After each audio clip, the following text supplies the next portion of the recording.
Dobro večer. Dobrodošli na konferenciju Povratak utopije 2 u organizaciji Centra za politike, emancipacije i Mašine. Tema večerašnjeg predavanja je strategije socijalističkog feminizma danas i večerašnje sagovornice su Maja Krek i gošća iz Poljske Agata Czarnacka. Maja je aktivistkinja i studentkinja doktorskih studija na sociologiji na Filozofskom fakultetu u Beogradu. Agata je filozofkinja, prevoditeljica, politička savjetnica i novinarka, feministička aktivistkinja je i jedna od organizatorki masovnih protesta u Poljskoj pod nazivom Crni protest, pokrenutih protiv zakona o potpunoj zabrani abortusa 2016. godine. Takođe, osnivačica je nekoliko levičarskih i feminističkih inicijativa, poput Politička kritika i Komitet za legislativna pitanja Spasimo žene. Maja će izložiti svoje istraživanja o uticaju ekonomske krize i mera štednji na položaj žena u Srbiji danas. Agata će izložiti svoju tezu o postojanju četvrtog talasa feminizma. Samo jedna napomena, Agata će izlagati na engleskom jeziku, tako da ukoliko vam je potreban prevod, možete koristiti ove slušalice na stolovima. I samo još jedna napomena je da se kreće ovaj papir za upisivanje, tako da samo molim da se upišete na obe liste koje će biti. Agata, what would be the fourth wave of feminism? So you asked the question in English, and I'm going to switch this off. Well, apparently everybody has their own set of questions, and yesterday I had a little talk with the organizers who explained to me that the main concern here and pretty much everywhere is the organization. The organization which is probably something that has to do with the fourth wave of feminism, and I will go back to this at the end of my speech. But I would like to talk to you about one successful movement that we have organized, because apparently this is important, and besides, everything interconnects, so we are in it together, you can say, and we should probably learn from each other. So this is what I have to say. First of all, I would like to talk a little bit about transformation in Poland. This was a country, a socialist country, very much under the influence of Soviet Union, but still somehow independent or autonomous. So the socialism was a little bit different in Poland than in here, or so I hear. And basically it was not that joyous. It was much more poor and not exactly efficient. Apparently Yugoslavia was much better in this, in creating a sustainable socialism. So this is also something I would very much wish to investigate later on after the panel. And so the socialism has collapsed, and after, with a lot of effort or some kind of assistance that the democratic opposition has gotten from the church. And abortion in Poland has been used as since everybody was pretty much on the same page regarding economic transition, so as the socialism has collapsed and that it wasn't, well, the change was not forced exactly. The change of power was, but the change of system has already started even before the change of power. So basically all political forces were together for the transformation, but they had to change somehow, to differentiate. They had to build up some kind of identity, and the abortion question has become the the question, the political question. So there was the right that was anti-abortion, there was the left that was pro-abortion, and there was the center, which has actually won, which was basically for the so-called abortion compromise, which is basically to say that that the abortion in Poland is illegal. There are 3 exceptions. You can abort legally if you are raped or the fetus is very badly damaged, or when carrying the pregnancy to the term would mean a risk of death or severe danger for your health. All those exceptions are no longer performed in Poland due to the clause of conscience, which is the Catholic influence, or straightforward instructions that come from the Ministry of Health. At this point we have a functional ban, but legally we still have those 3 exceptions, which means that legally we still have this abortion compromise. This is the result of far right coming into power. Since the very beginning of this political term, they talked about tightening the ban and even about punishing women who abort, or even punishing the women who miscarry. So that's really inhuman, but still they wanted to do that. And there are some NGOs in Poland that are very much proposing this kind of solution. So this was exactly what we revolted against. After the Prime Minister herself announced, she's a woman, and she announced that she's going to vote for the total ban of abortion, we have formed a committee of a legislation committee, which is quite a unique legislation tool. I don't know if you have it in here, but it's not something that exists, for example, in France. This is a legal measure that permits citizens to introduce their own project of law that has to be discussed by the parliament, but only on the condition that they collect, in Poland it's 100,000 signatures made by hand. So you have to meet 100,000 people. You have to meet a lot of people in order to convince at least 100,000 of them to sign your project. So that's a lot of talking. And this is how everything started.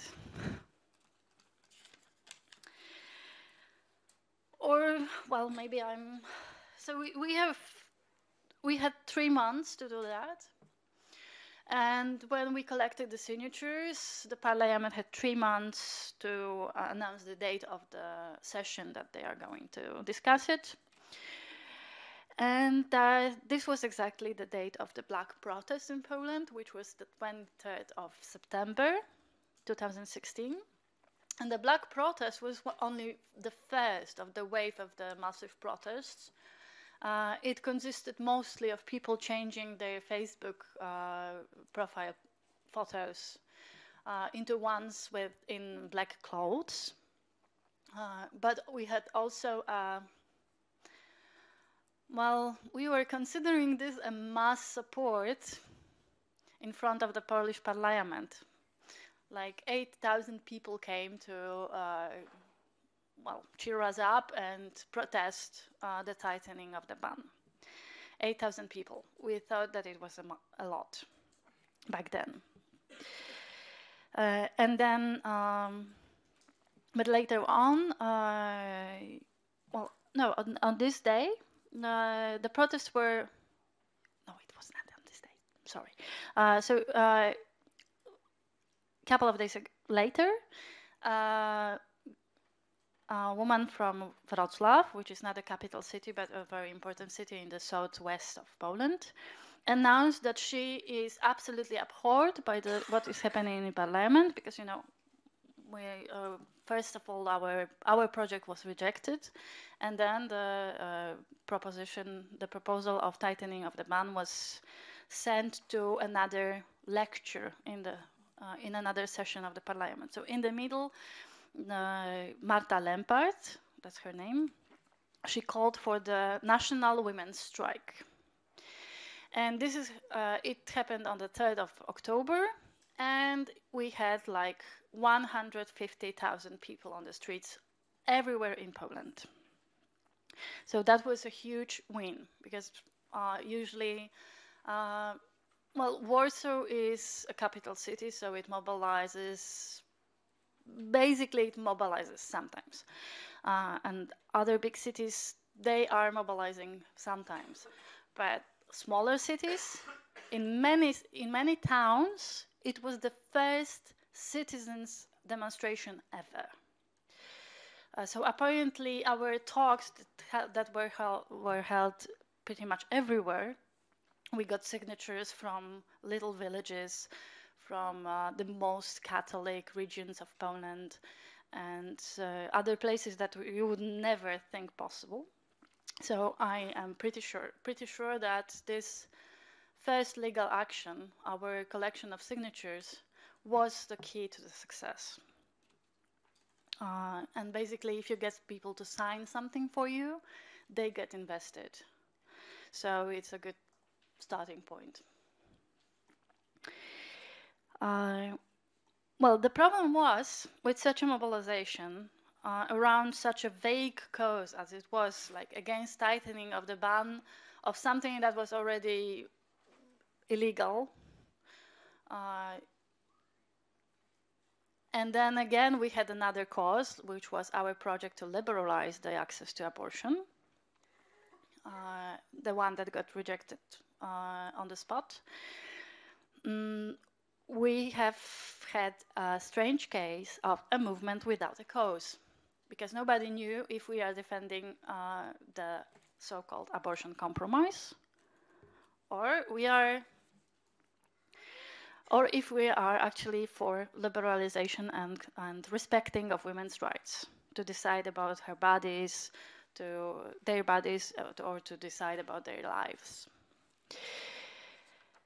And apparently this is also one of the keys to contemporary success.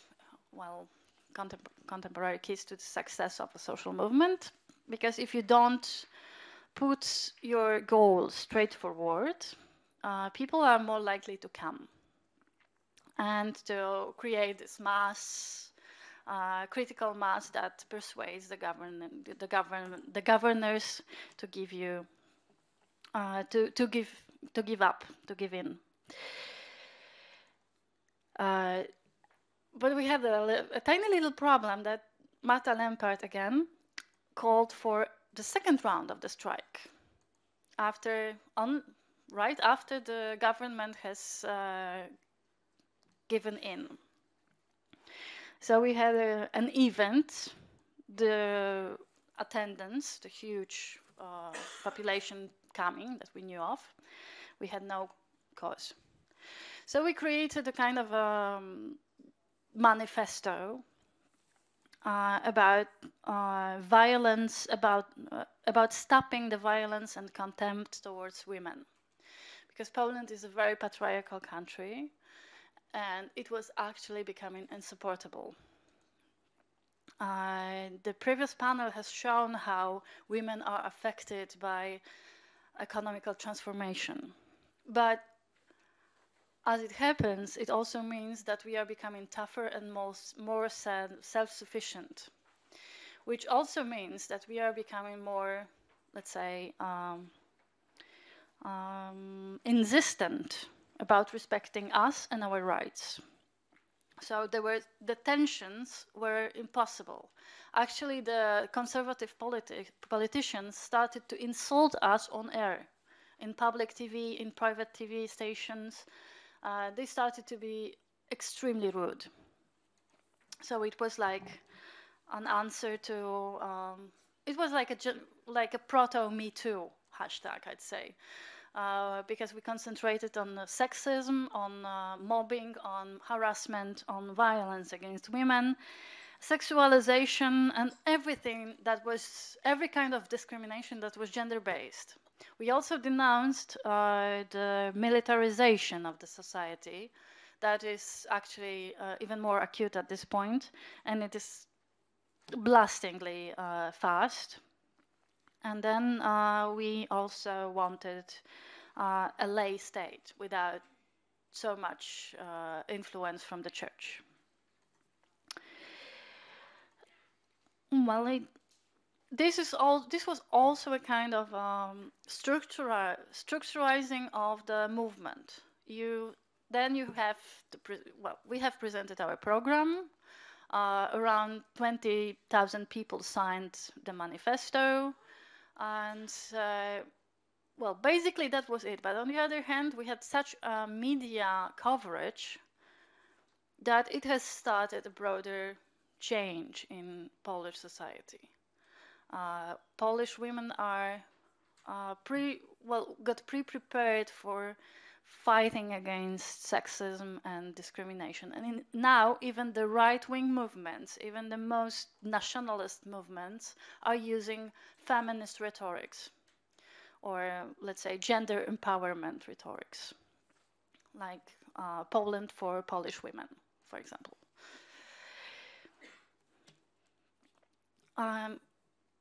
So we have made a change. We even, well, I'm pretty sure that it was a kind of a revolution. What next? We still have a very conservative government. We still have people who are not. We still have a lot of men who are very unhappy about us, even though they are using from time to time the feminist rhetorics. They are supporting the measures that are basically genuinely anti-women. So we have to do something about that political-wise. And here we are. The organization has its discontents. First of all, people who come to the social movement come from very various places. You have a lot of people who are already very entrepreneurial. So they got this liberal discourse about how you should be self-sufficient, how you should be innovative, how you should be dynamic, etc. And it works for them. So they try to transplant it to the movement, within the movement of very various people. So a lot of women just could not keep up. So there you have the so-called old feminists, the ones who created NGOs, the ones who basically know it all. And well, knowing it all can be a little bit boring, especially for everybody else. So they also alienated a lot of people.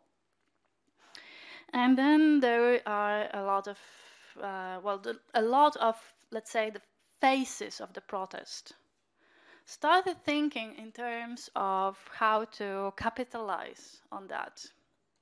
So perhaps I put so much effort into it, I put so much time of my life, I should get something out of it. For example, I could become a politician.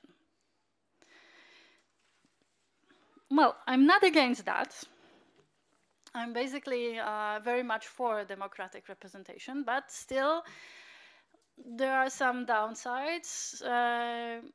If you are doing your, let's say, social movement work in order to gain political recognition, you are basically very often neglecting everything else and forgetting your cause. And in order to become a politician, you have to, let's say, sign for a kind of organization that would like to put you on their electoral lists. So you start making compromises with the center right that was very much in favor of the abortion compromise. And you do like it was all about maintaining the compromise and not about liberalization and women's rights, basic human rights to decide about one's body.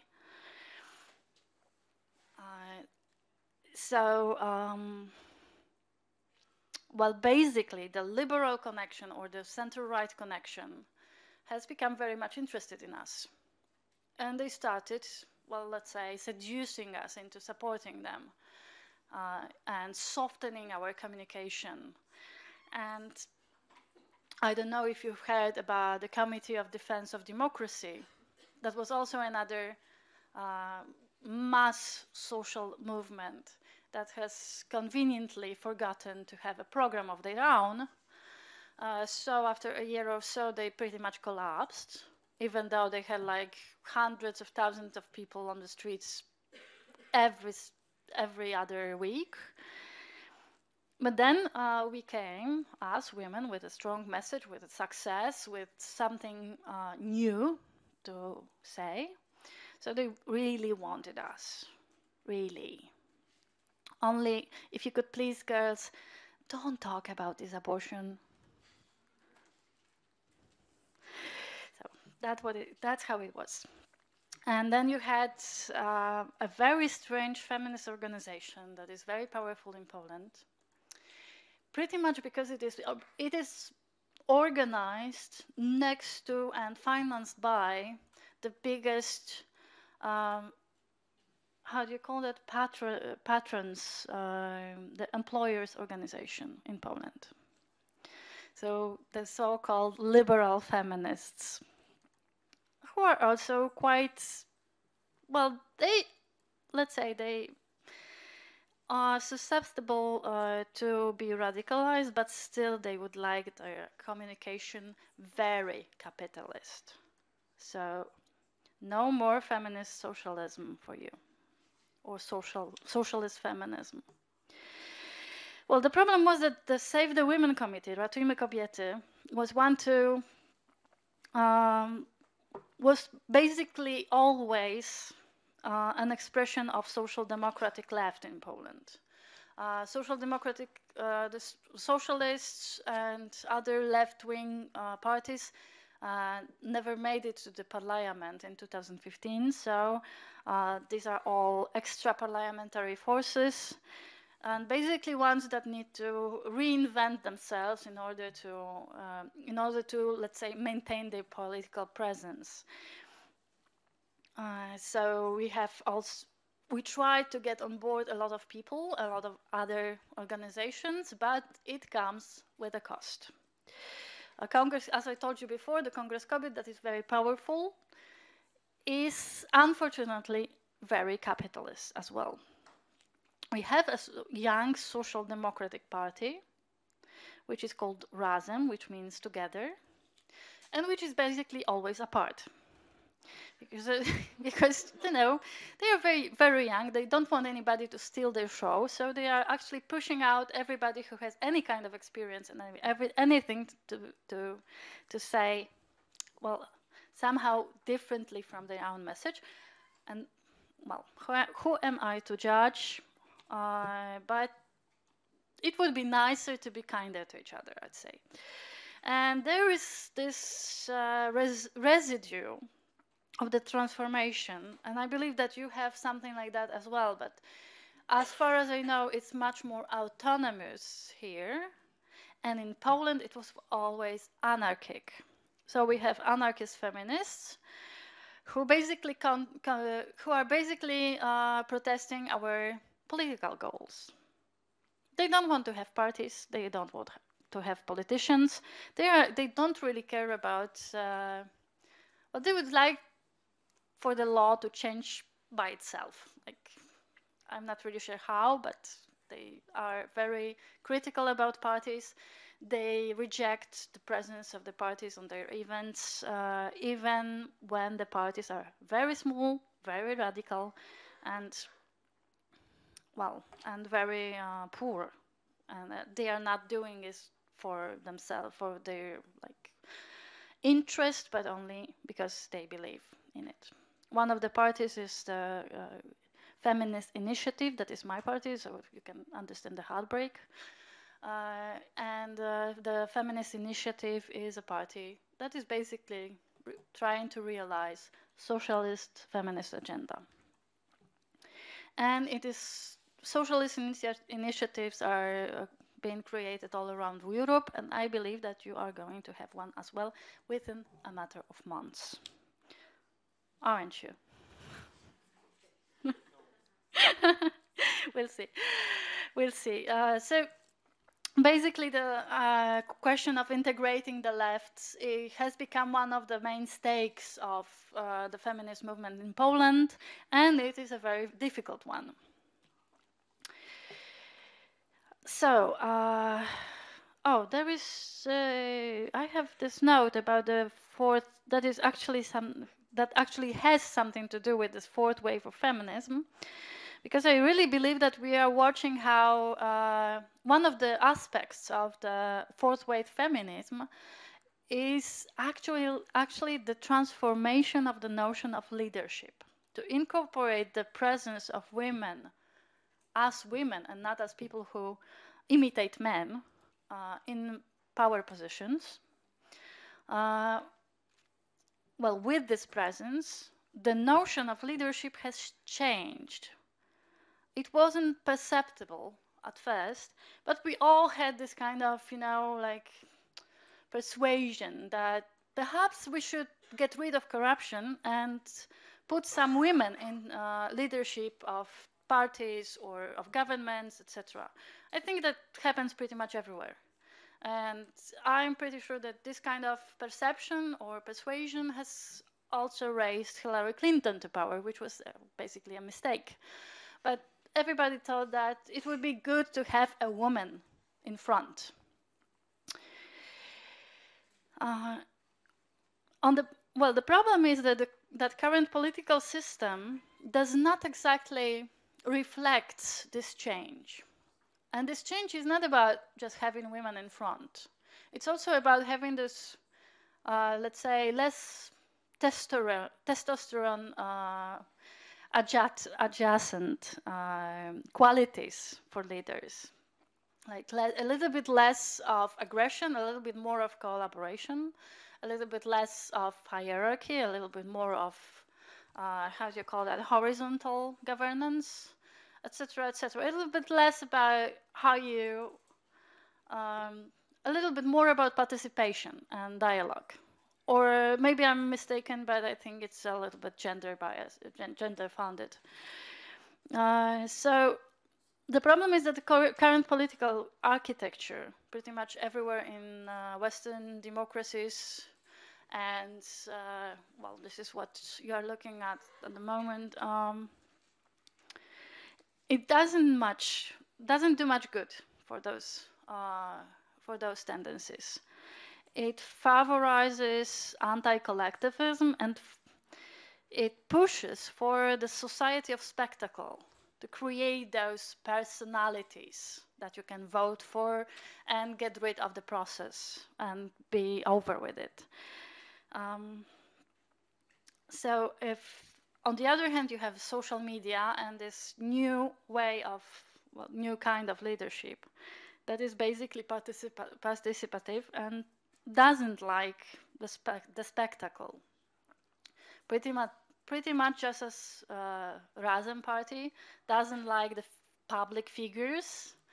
Well, if you see how it works with dense social media participation, political participation, you can see that actually the processes within the bigger groups, like the ones that created the Black protest and the women's strikes, etc., are basically very much anti-stardom, anti-public figures,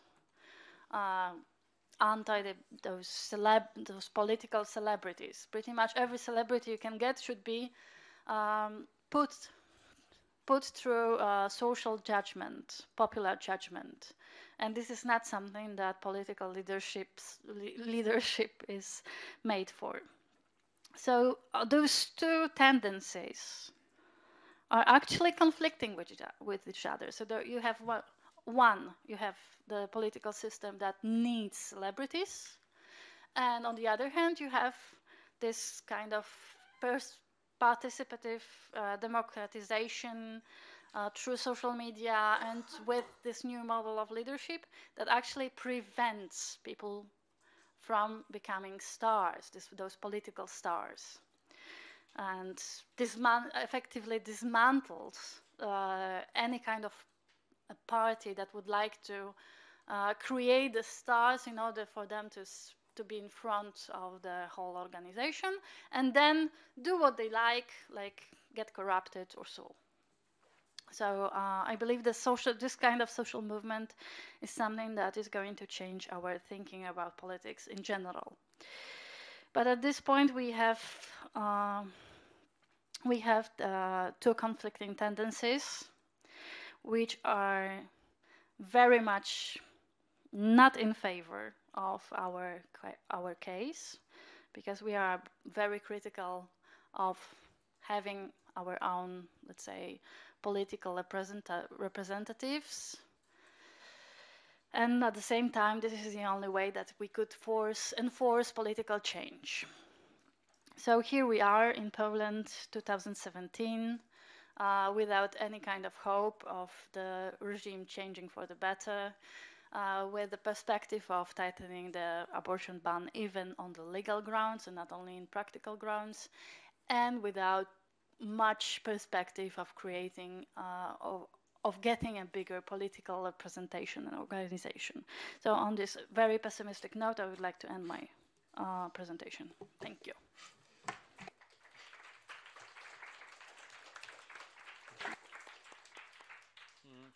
Thank you, Agata. Majo, kakav je uticaj ekonomske politike Srbije na žene danas?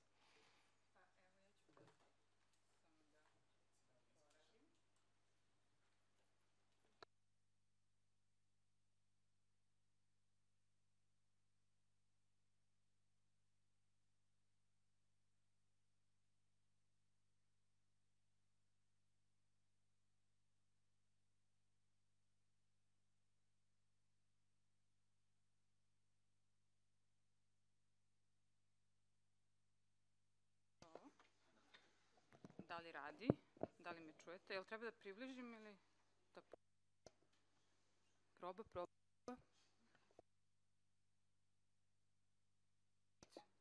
Dobro.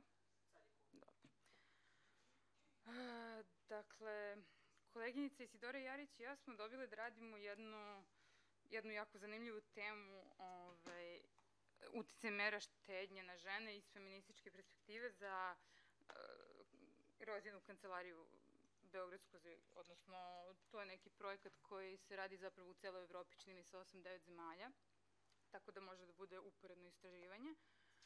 Ali to istraživanje još nije gotovo, ja sam faktički pozvana da na neki način iznesem neke preliminarne rezultate, tako da mi je malo bilo teško da koncipiram, posebno što radim sa koautorkom, tako da sam prvo razmišljala zapravo da iznesem samo moje rezultate, jer nekako kada je u pitanju taj njen deo, možda ne bih umela da uđem u dubinu ako imate neka pitanja kasnije. Ja sam se nadala da će ona biti u publici, rekla da će doći, pa sam mislila može da odgovara na pitanja, ali nije tu, čini mi se ipak. Tako da dobro, ja ću se više fokusirati na te moje delove, ali izniću i neke od njenih rezultata, čisto da što je šteta da ne vidite, onako ima nešto zanimljivo. E sad, pošto mi još uvijek nismo u onom sistemu Eurostatovom, nismo usklađeni sa evropskim vođenjem statistika, nama je zapravo jako teško da dođemo do podataka koji su važni za ovu ili za bilo koju drugu društvenu ili bilo koju širu temu. Ne samo da nismo, dakle, u tom sistemu, nego naše institucije koje se bave prikupljanjem podataka kao što je Republički zavod za statistiku i neki drugi koji prikupljaju podatke po prirodi svog posla kao što je Fond za penziono i invalidsko osiguranje, doslovno kriju podatke koliko god mogu. Tako da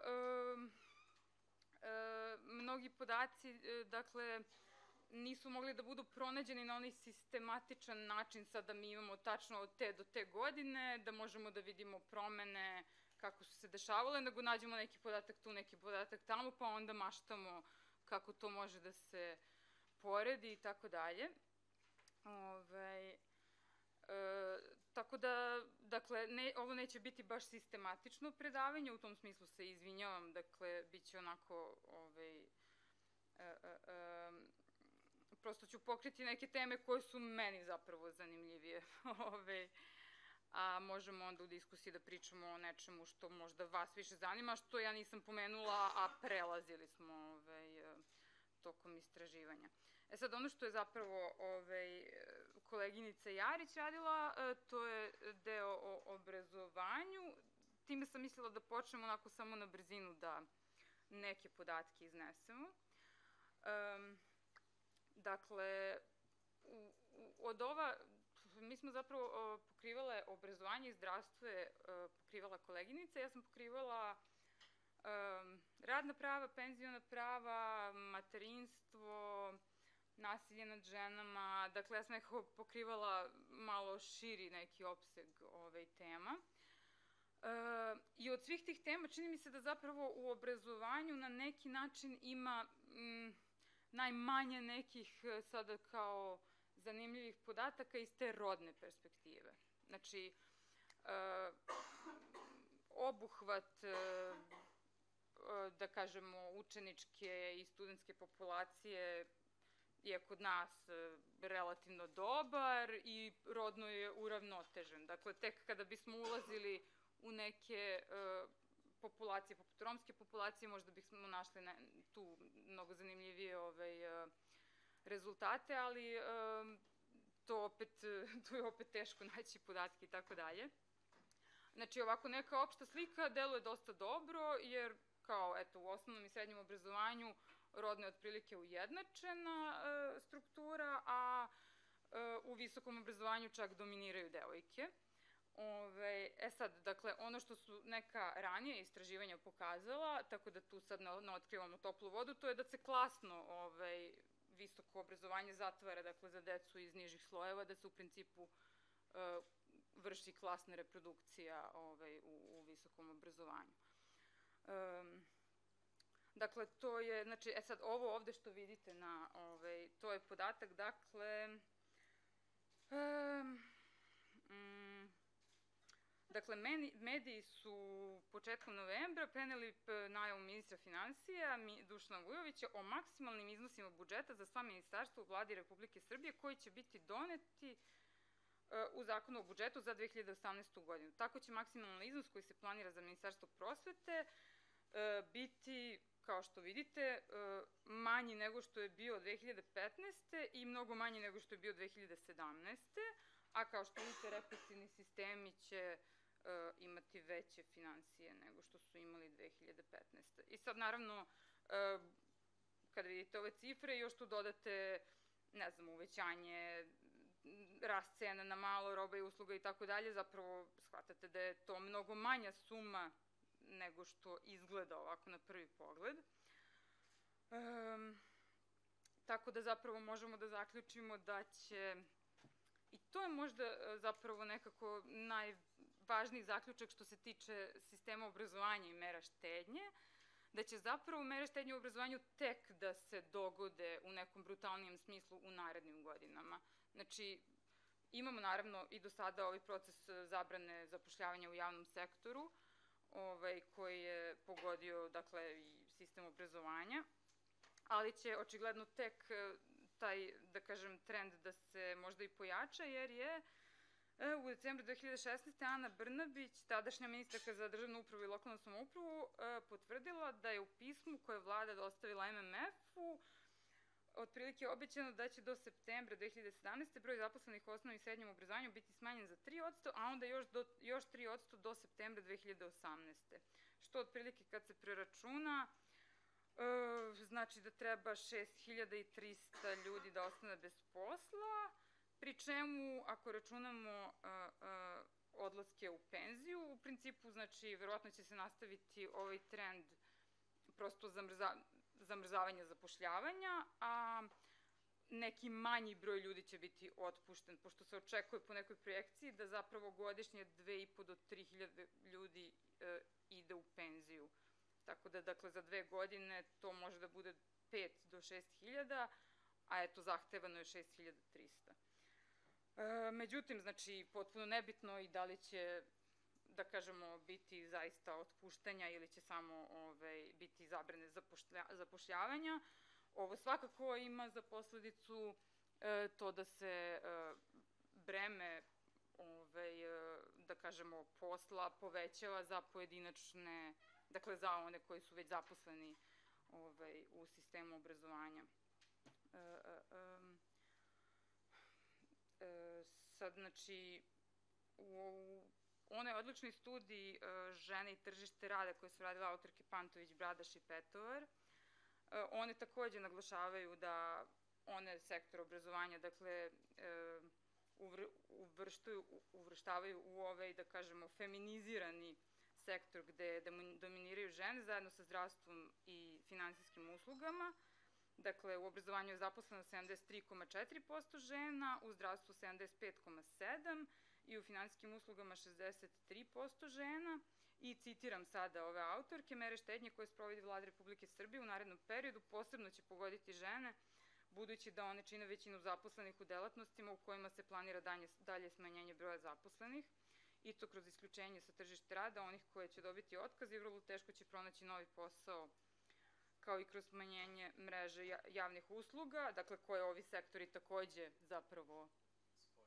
Ajoj, izvinjavam se. Gde nam je prevoditeljka? One su iza stana. Aha, okej. Razmišljam da nekako, da neki sistem uspostavimo upozoravanja. Jel imaju one mikrofon koji mogu da nam se obrate?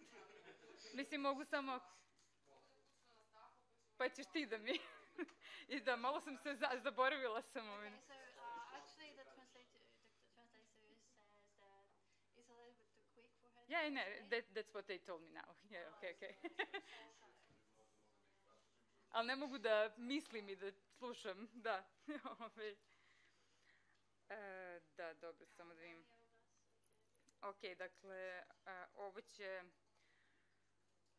Dakle, znači, nisu u pitanju samo otpuštanja, već i same usluge koje ovi sistemi pružaju ženama, koje će onda biti umanjene i da dalje opteretiti žene i otežati im, da kažemo, situaciju u usklađivanju porodičnog i poslovnog života.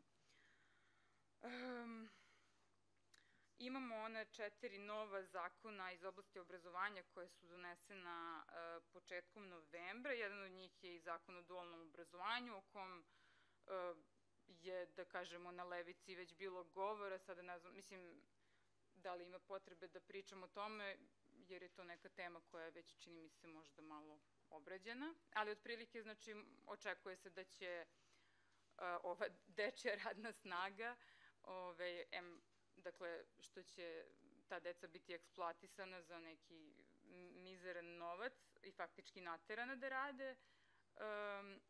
Oni će takođe istisnuti sa tržišta rada koje je već u jako lošem stanju, one da kažemo, ugroženije, najneobrazovanije kadrove, jer je tu upravo, da kažemo, i ta kompeticija između dece i koje su u tom sistemu.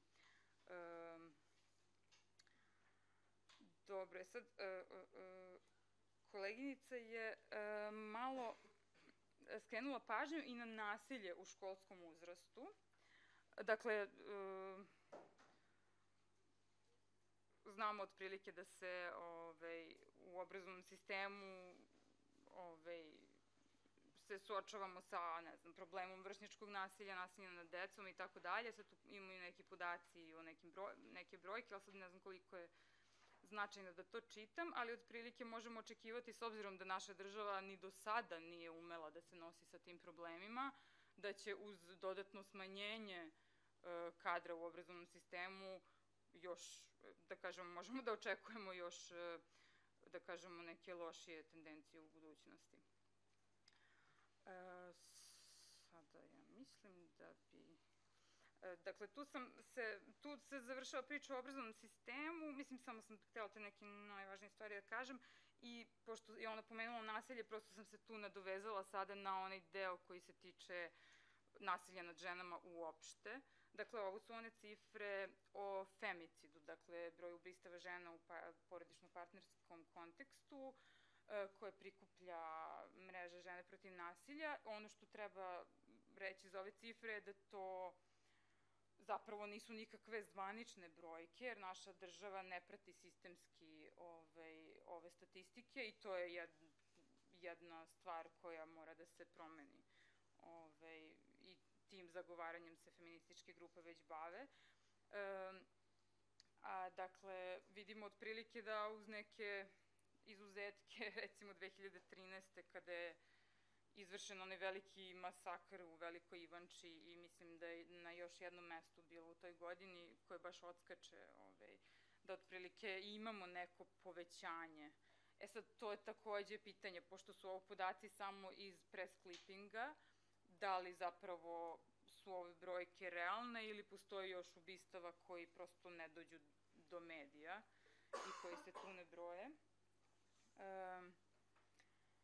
Imamo, dakle, podatke iz izveštaja Centara za socijalni rad o broju slučajeva fizičkog nasilja u porodici, pošto svaki iz nekog razloga, svaki izveštaj Centra za socijalni rad, kao neki zajednički izveštaj oni objavljuju na godišnjem nivou, na kraju nekim različitim metodologijama prebrojava polnu i generacijsku strukturu u tom nasilju.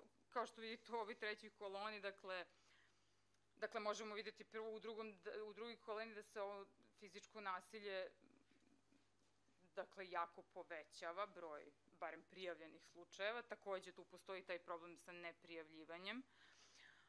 A dakle u trećoj koloni možete vidjeti otprilike, znači 2012. 97% žrtava su bila žene, za 13. nema podataka o rodnoj strukturi, za 14.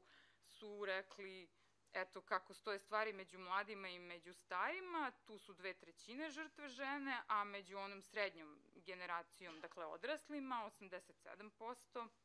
Onda opet nemamo podatke za 2015. u rodnoj strukturi i za 2016. Dakle, među devojčicama 51%, a među odraslima 81%. Sad, dakle, mi smo, pošto smo imali ona 2 ubistva koje su se desila ispred socijalnih centara ove godine, a javnost se nekako mnogo više uzburka kada se to tako desi na javnom mestu nego kada se desi među 4 zida porodičnog toplog doma. Tada su, dakle, razni akteri na našoj sceni davali neka svoja tumačenja ovih događaja i Dragoslav Pantić iz sindikata Nezavisnost, koji je, koliko sam razumela, socijalni radnik, je rekao da je, dakle, njihov najveći problem to što oni nemaju prosto dovoljno kadra. Dakle, svaki socijalni radnik, prema njegovim rečima, ima 500 predmeta godišnje, a na osnovu jednog ili nekoliko susreta treba da proceni psihološki profil čoveka koji sedi preko puta njega. I sad, dakle, ova tabela koja govori o broju zaposlenih u centrima za socijalni rad potpuno podržava tu njegovu, da kažemo, tezu, da je između ostalog i problem zabrane zapošljavanja jedan od tih faktora koji su uticali da se broj ovakvih slučajeva povećava, ubistva ili nasilja.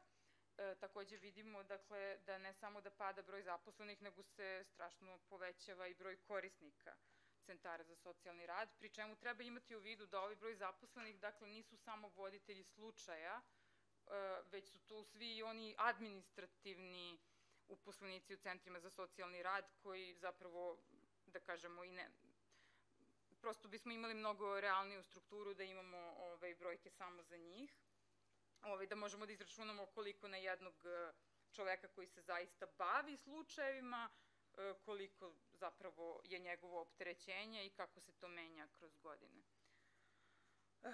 Sad, dakle, imali smo i drugu vrstu reakcija nakon ovih ubistava u medijima.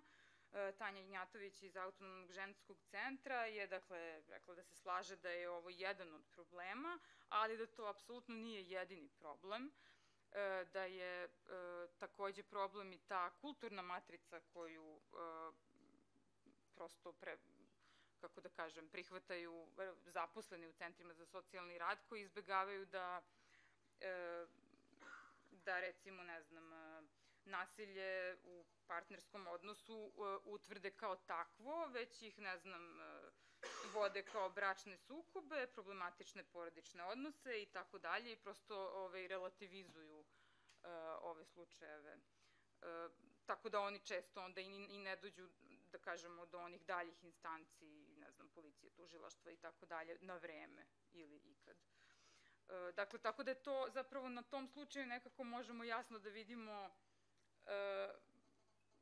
kako na žene, dakle, istovremeno deluju ti ekonomski faktori i ovi, da kažemo, kulturni faktori, odnosno patrijarhat, preko ovakvih mehanizama. Sad ovako, sad imamo malo promenu teme. Dakle, sada bih se bavila nečim što je meni zapravo bilo najšokantnije kada sam počela da radim ovo istraživanje, kopala po medijskim tekstovima o tome i naišla na jedan intervju Marije Todorović, žene koja je u to vreme bila potpredsednica Sindikata penzionera Srbije, a koja je, kasnije sam videla, bila 2 puta ministarka rada u Socijalističkoj federativnoj Republici Jugoslaviji i tako na raznim nekim visokim funkcijama je radila. Ona je tvrdila u tom intervjuu da žene penzionerke žive kraće od muškaraca penzionera, što ovako na prvi pogled deluje potpuno nekako neverovatno, jer žene u proseku žive, evo ovde su ti podaci koliko žene žive duže od muškaraca, eto, u Srbiji, ali u principu svuda, jel? I ja sam onda besomučno kopala za tim podacima, pisala Republičkom zavodu za statistiku, PIO fondu, koji su me potpuno ignorisali. Zavod za statistiku mi je tražio novac da mi da neke podatke, a to je sve inače išlo zvanično preko fakulteta, sa sve pečatima i tako dalje, od dekana, znači mogu misliti šta bi se tek desilo da prosto kao građanin tražite neke podatke, ovako kao... I dakle, na kraju smo imali sreće da u oktobru izađe prvi, čini mi se, barem prvi koji postoji na internetu, godišnji bilten PIO fonda, gde su se, koliko sam ja, znači za tih nekoliko meseci kopanja za tim informacijama videla, to je prvi put da su ovi podaci objavljeni negde javno. Ovo nije to. Dakle, ovako, znači, ovo je prva tabela. Dakle, ovo su godine, prosečna godina smrti umrlih lica. Dakle, to penzioni fond vodi zato što je to prosto, jel te, taj trenutak kada oni prestaju da vam šalju penziju. I sada ovde imamo, znači, za starosne penzije i za invalidske penzije, za sve kategorije odjednom. Znači, možete videti da muškarci i žene, evo, 2008. žive podjednako u ovoj prvoj kategoriji, pa se onda ta razlika povećava, pa 2016. postoji 2 godine razlike. Znači, ovo možda vama ne deluje strašno na prvi pogled, ali je zapravo mnogo strašnije nego što izgleda, zato što ove žene, dakle, žive kraće nego što žene žive inače, a ovi muškarci žive duže nego što muškarci žive u proseku. I zato sam ja napravila... Molim? Aha. Ok, evo, kada sledeću tabelu stavim, onda ću da vam, ovako mogu da vam čitam sada zasebno. Dakle, ovde sam dala, dakle, u prvoj koloni je razlika između, dakle, koliko zapravo muški penzioneri žive duže od muškaraca u proseku, to je prva kolona i možemo vidjeti da je to recimo od, dakle, skoro 4 godine, najniže je 3,94 do nekih recimo 5,38 2015. Molim? Da. Znači, dakle, muškarci penzioneri žive duže od muškaraca u proseku, dakle, od muškaraca koji su bili nezaposleni, neaktivni i tako dalje. Ova druga kolona je razlika između života žena penzionerki i onoga što je očekivano trajanje života žena u proseku. I tu vidimo da one u svim godinama žive kraće od onoga što je prosek. Treća kolona je ono što bi u normalnim okolnostima, dakle kada gledamo očekivano trajanje života žena i očekivano trajanje života muškaraca, ovoliko su one razlike koje sam vam pokazala na početku. Dakle, to su one neke razlike koje su nas uvek učili da su nekakve biološke razlike, ali sad je pitanje zapravo šta sve utiče na to trajanje života. I zapravo onda treba da uporedite to sa ovom poslednjom kolonom gde vidimo šta je realna razlika. Znači, ovo je ono što bi trebalo da bude po nekom proseku, ova treća kolona, a četvrta je ono što je realna. Dakle, ako gledamo ovu poslednju godinu, žena bi trebalo da živi 4,97 godina duže nego muškarac, a ona živi 2 godine kraće. Dakle, razlika je zapravo 6,97 godina u onome što... Znači, ovo je podatak za starosne penzije. Well, can I have a tiny little question? Basically, the sum of money that the pensioners are receiving is calculated based on the life expectancy. No, this is not about the sum of money. I know, but I am asking about the method of calculating the pension sum, the money of the pension. What are the basic premises to calculate? Someone's pension. Yes, does the ministry or your social security office takes into consideration this life expectancy difference that is basically shockingly different from what's happening all around the world? Yeah, you haven't seen the most shocking data yet. Not yet, okay. I mean, okay, this is like, yeah. Yeah, because, for example, we have this discussion at this point in Poland, that women are expected to live much longer, much longer than men, so they are being given a lot less money. Because their pension has to, well, what they collected during their working life has to suffice for this higher life expectancy. That is your government's well, it is basically how it is being done all around the world. Wow. Okay, I didn't know that. I don't think that here. This is why we are fighting for the equal wages. You know. So you should see those statistics for Poland. I'm not sure how is this like because. Well, I am asking about the methodology of calculating pensions for women in Serbia. In Serbia? Whether they take into consideration the life expectancy that you are showing here, or they take this basic... Okay. Okay. Or do they take into consideration that, take the data that are basically the average data for every... average data, it is... worse for women because usually they have they worked for lesser period of time, which is one of the things that makes your pension less or higher. And what else?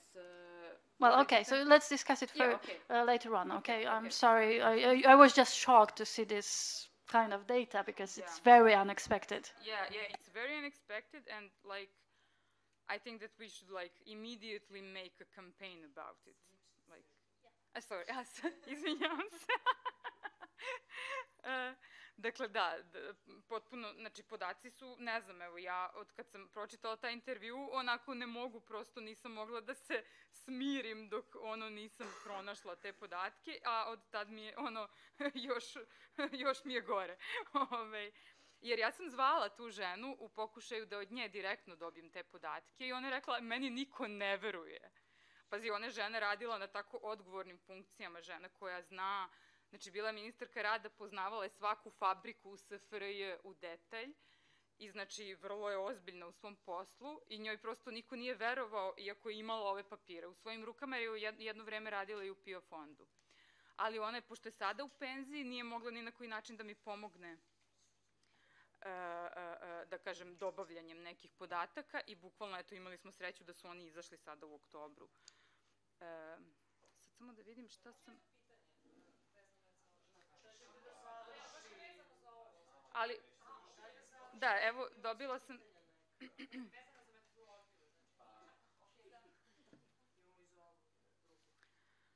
Ok, znači... Ovo su razlike kada su u pitanju invalidske penzije, znači za ovu kategoriju koja se zove sve kategorije, znači svi penzioneri zajedno i dakle tu vidimo da je opet ova razlika između života žena koji je prosečan i života penzionerki opet mnogo veća, dakle ova druga kolona, što je, hajde, eto, pošto su to invalidske penzije, to su dakle žene koje imaju neku vrstu zdravstvenih problema, to je u neku ruku razumljivo, ali su opet ove razlike velike i šokantne. Ali ono što je najšokantnije, recimo, su podaci za samostalne delatnosti. Dakle, tu možemo da vidimo da su,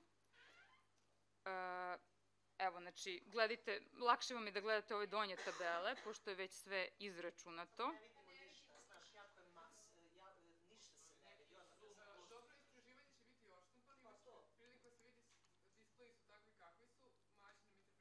Da, znači problem je što sam ja danas dobila informaciju da nemamo veliko platno nego televizorčiće i onda sam stigla samo deo tabela da iseckam. Ali evo ovako, čitaću vam ovo najvažnije. Dakle, u samostalnim delatnostima, dakle, razlika u životu između žene i muškaraca se pogoršava, počinje od -3 godine, dakle, žene žive 3 godine manje u 2008. godini i dolazi do 6 godina u 2016. godini. Da manje žive žene od muškaraca penzionera. U invalidskoj kategoriji, znači, pogledajte ovu drugu kolonu, ako možete, makar možete da vidite da je dvocifrena cifra. Dakle, one žive u proseku od 18 do najmanje 14 godina manje od drugih žena, dok muškarci u invalidskoj kategoriji žive od otprilike 4 do 6 godina manje od drugih muškaraca. I sada, ovo je, znači, dakle, uopšte ovi podaci su za mene nekako najdirektniji, da kažemo, pokazatelj patrijarhata u brojkama, što ja mislim da nikada do sada nismo videli. Dakle, mi to znamo da to postoji, ali nemamo ovu vrstu brojeva ispred sebe.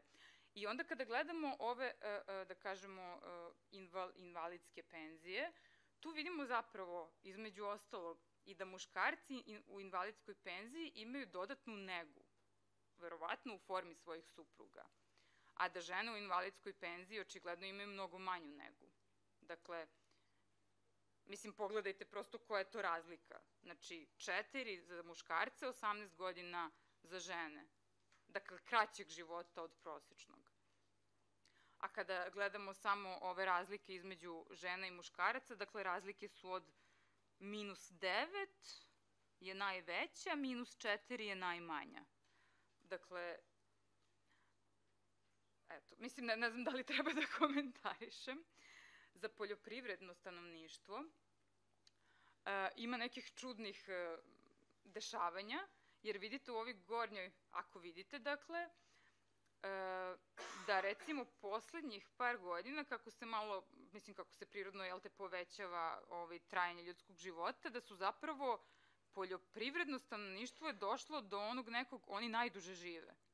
Dakle, oni su na nivou onih najrazvijenijih zemalja kada gledate, ne znam, sad više se ne sjećam koja zemlja je prva po dugovečnosti na svetu, ali sećam se da je to otprilike tako nešto, 81 godina. Koliko je, ali se sećate cifre? Pa eto, znači 82. Znači, evo, muškarci, poljoprivrednici su skoro stigli žene u Japanu. Ako gledamo, dakle, bez invalidske kategorije, invalidska kategorija je podjednako katastrofalna kao i sve druge. Znači, razlike su opet jako velike između žene i muškaraca, znači od -2 do -4, dakle, u različitim godinama. A za invalidske je potpuno, da kažemo, onako podjednako katastrofalna situacija kao onim samostalnim delatnostima, dakle, dvocifrene su brojke u pitanju, znači žene žive kraće od ženskog proseka od, dakle, 12 do 16, nešto godina. A u odnosu na muškarce negde od 3 do 6 godina manje.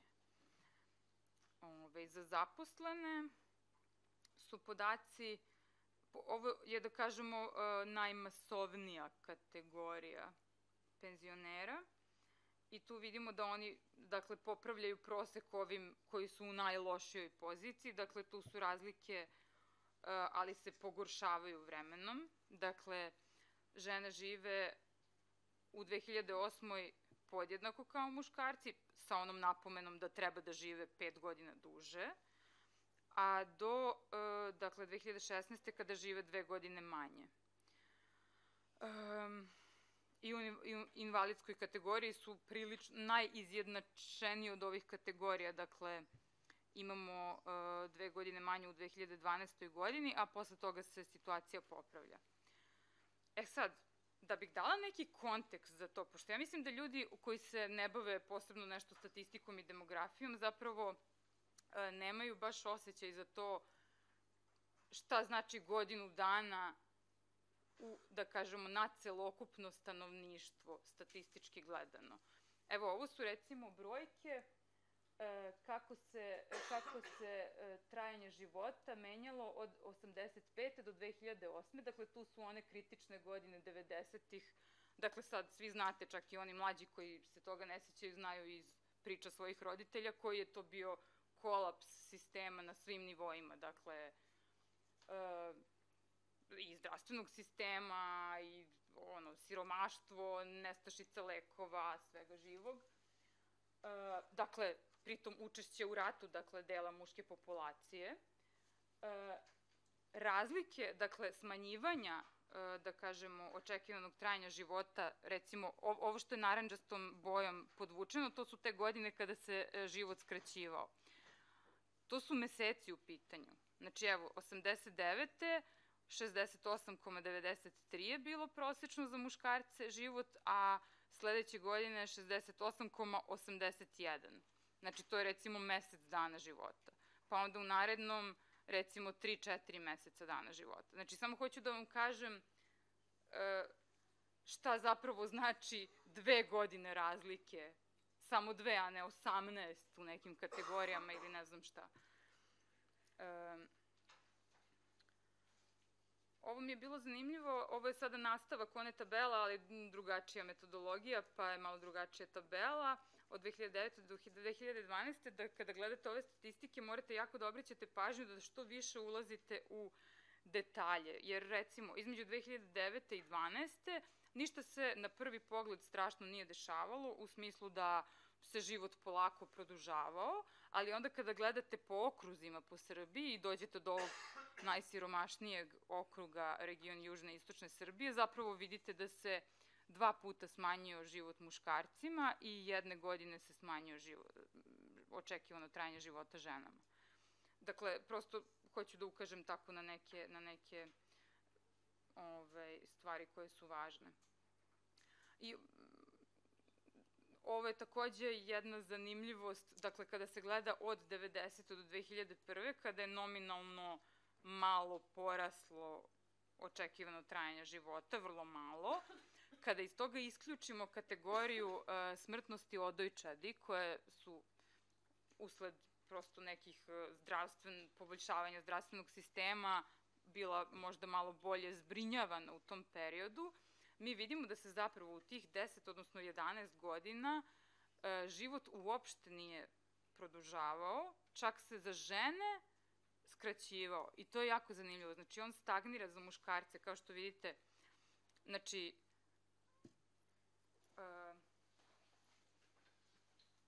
ovo je, kada ovu kategoriju izbacimo, a to je ona kategorija koja uključuje smrtnost odojčadi, onda, dakle, uzimamo ovo je, dakle, očekivano trajanje života od prve godine nadalje.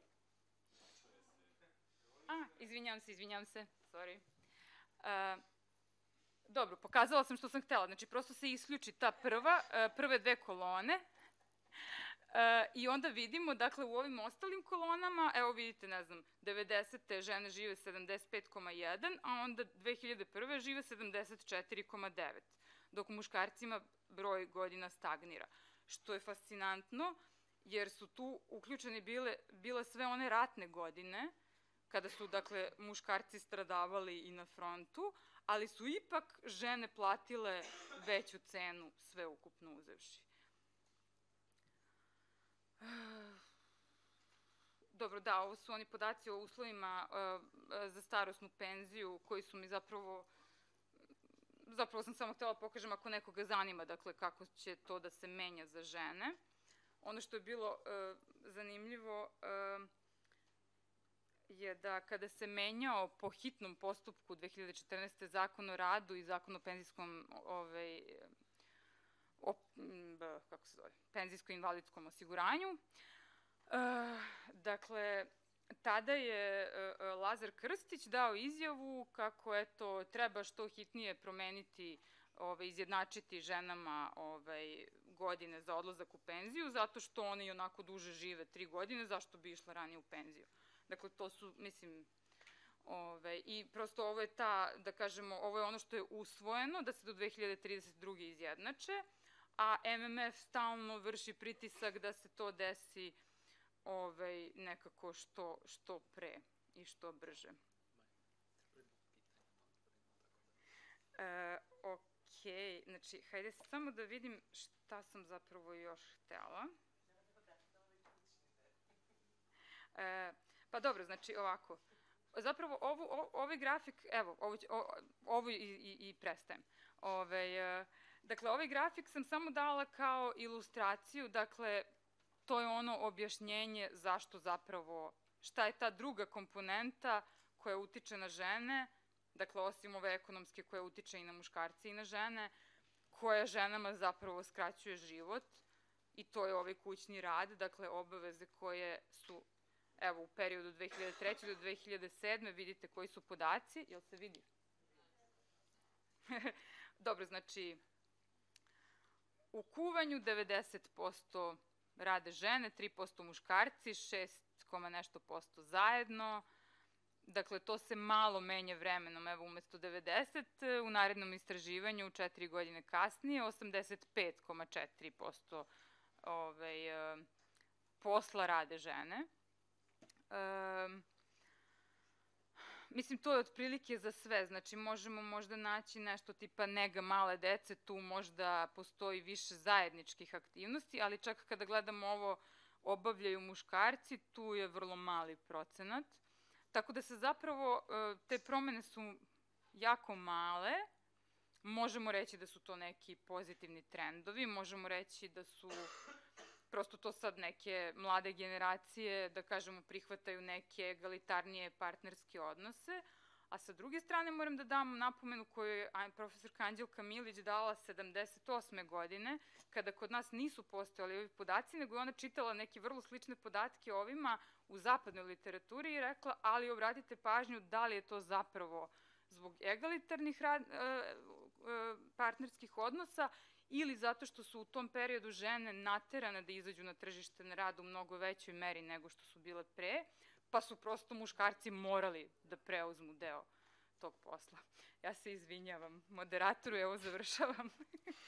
Ništa, nažalost,